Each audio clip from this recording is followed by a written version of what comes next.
What is up, everyone? Welcome back to my channel. I'm Financial Coach Jess, and today's video is all about helping you as a financial coach or as a bookkeeper avoid burnout. And of course, there is a difference between being called to something else and giving up just because you were fed bad information or you never quite took the leap and really invested in yourself. The people that I see give up, it's usually out of frustration. And I say this all the time, but the world needs more bookkeepers and the world needs more financial coaches. And so I don't want that for you. These are 7 things to avoid at all costs. And keep in mind, they're not in any specific order. Actually, one of my favorites is toward the end, so make sure you listen to all 7. Reason number 1 of burnout: working with clients who are not a good fit. Ask me how I know that this is a major cause of burnout.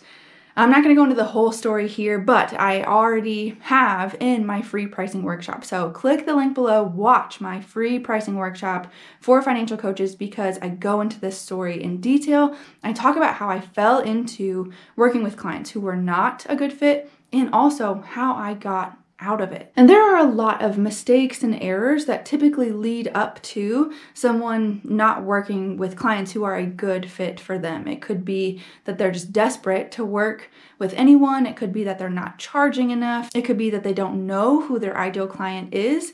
And guys, this can make or break your business. I warn against this big time in my Become a Coach program, and I know for a fact Ben does as well within Bookkeeper Launch.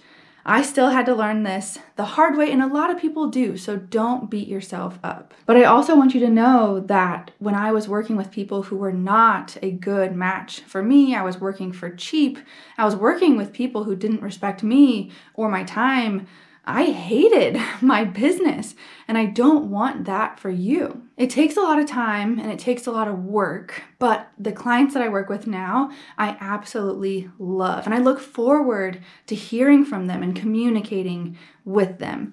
It's totally worth it. I had to let a lot of clients go. Don't be afraid of that, but it's so worth it to work with people who value you, who value your time, and people that you look forward to working with. Big reason number 2 why bookkeepers and financial coaches burn out is that they try to establish multiple streams of income before getting just one.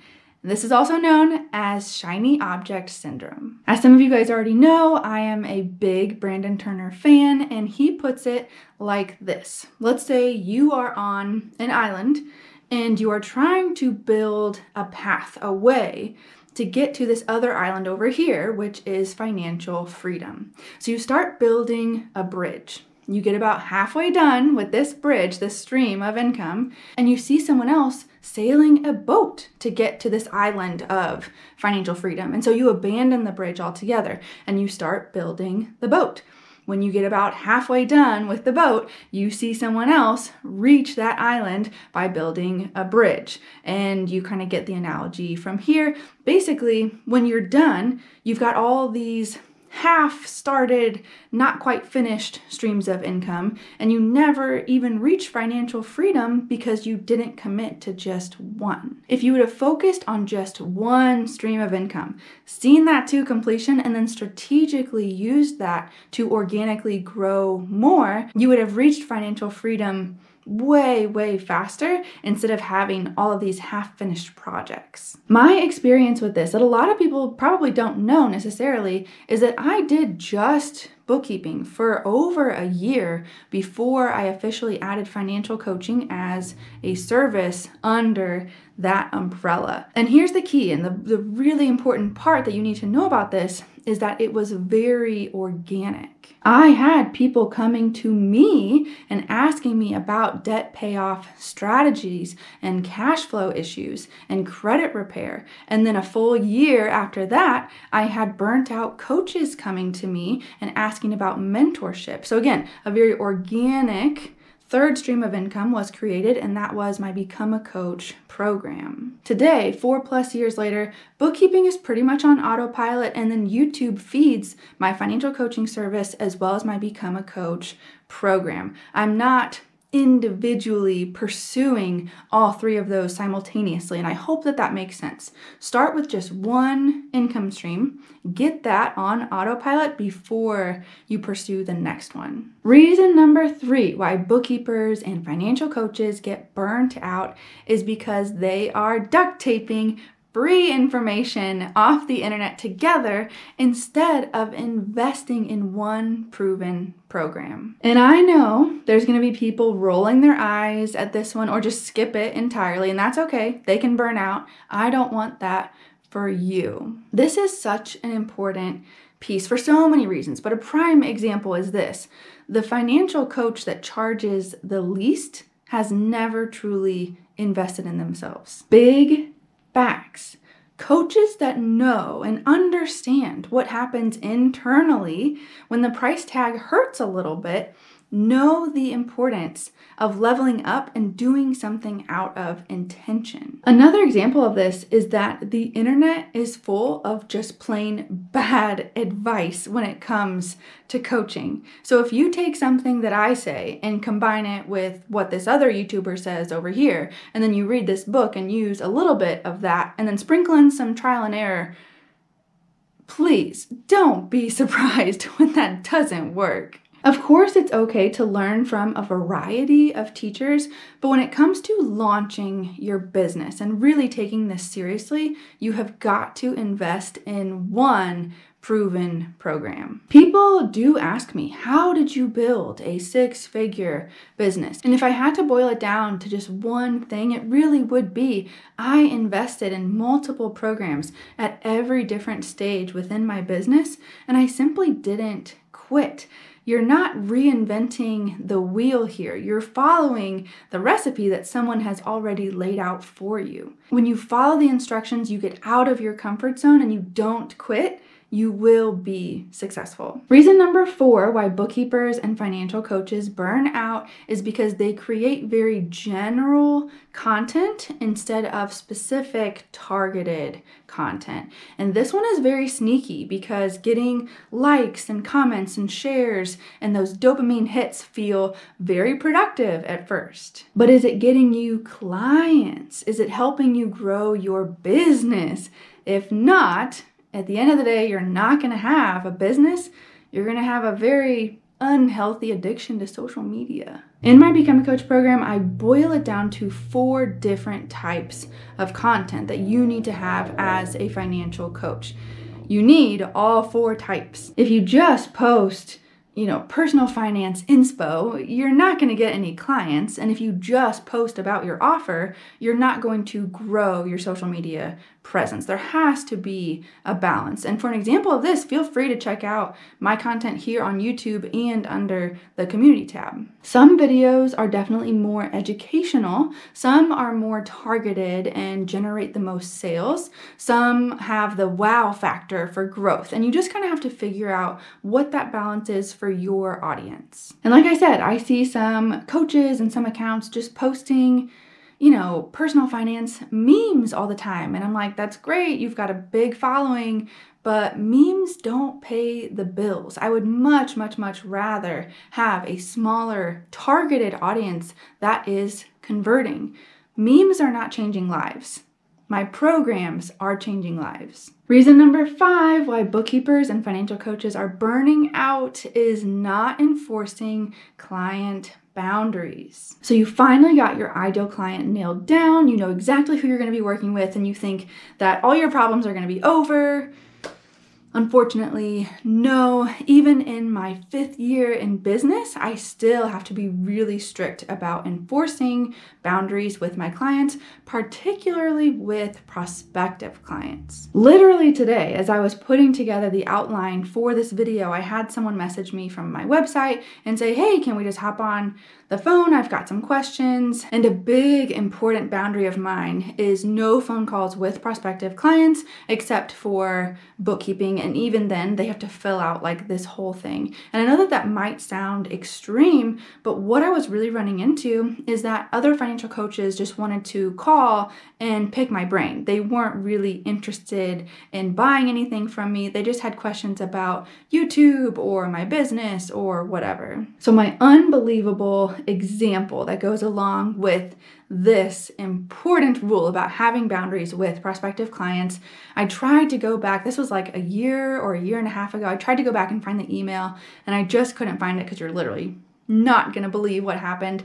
But this guy reached out, had some questions, wanted to hop on a call and pick my brain basically. And I said the canned response of, if you've got questions about my program specifically, feel free to ask. I'll get right back to you. Usually I've got canned responses because I do get the same questions about my program over and over again. And this random guy that had reached out, he was really put off by my response apparently. And he shoots back in an email, "You don't ever take phone calls within your business?" Like he just could not believe this boundary that I had clearly stated. And I said, that is correct. If you have specific questions about the program, shoot those over to me and I will get right back to you. And he could not believe this. So he emails back, "All right, fine. I'll pay for your time. How much for a 1-hour phone call?" And this was so insulting. Like, okay, you want my expertise, but twist my arm and charge me for my time that I'm going to sacrifice for you. And yet I'm the ridiculous one. Like, oh my gosh, the gaslighting is just, it can be really, really scary if you're not careful. So I emailed back $500 and he replies, "That must be a typo. I'm sure you meant to say $50. I'm so serious. I wish I could find this email for you so bad so you can see the actual words, but I couldn't find it. I looked so long, you guys. I couldn't find it. And I replied, "That was most definitely not a typo." That story is so crazy, I know, but all that to say, boundaries will save you from so many unnecessary headaches. Do you think that my conversation with him over the phone was going to be a pleasant one? Do you think that that was going to be a wise use of my time? I want you guys to create healthy boundaries within your business, with clients, with prospective clients, so that you can avoid people like that and then enforce those boundaries. Reason number 6 why bookkeepers and financial coaches get burnt out is that they are selling offers that are out of alignment for them. Procrastination eats at all of us at one time or another, and that's okay, but it's important to get to the root cause. What is causing you to procrastinate? A lot of times what I have found is that financial coaches procrastinate talking about their offers or even just talking to anybody about their business because they feel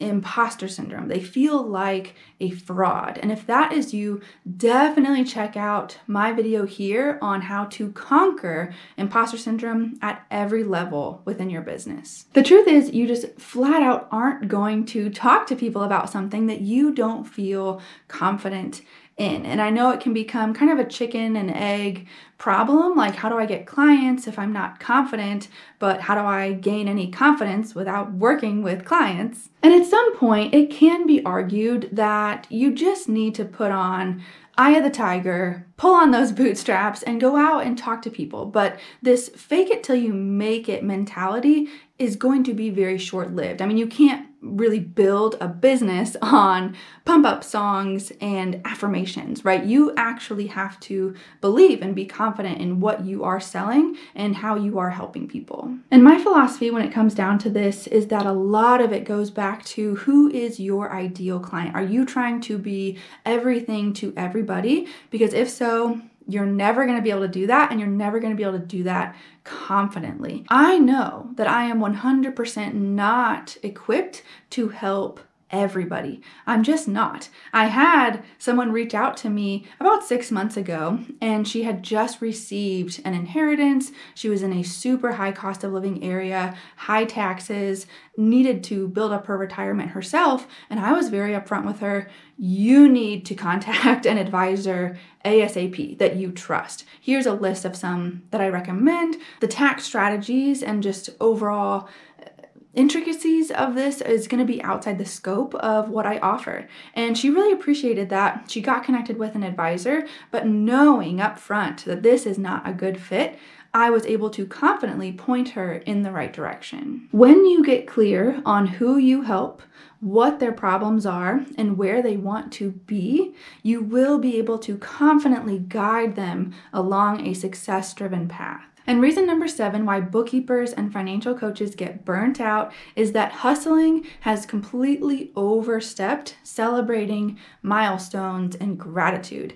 And I am really talking to myself on this one, but it's a big reason people get burnt out is they just want the finish line and they ignore every single win along the journey. If you are not regularly practicing contentment and gratitude, you will burn out in your business. And don't get me wrong here, content but never satisfied, but at the same time enjoying what you have already accomplished is not laziness, it is rest. And it is important.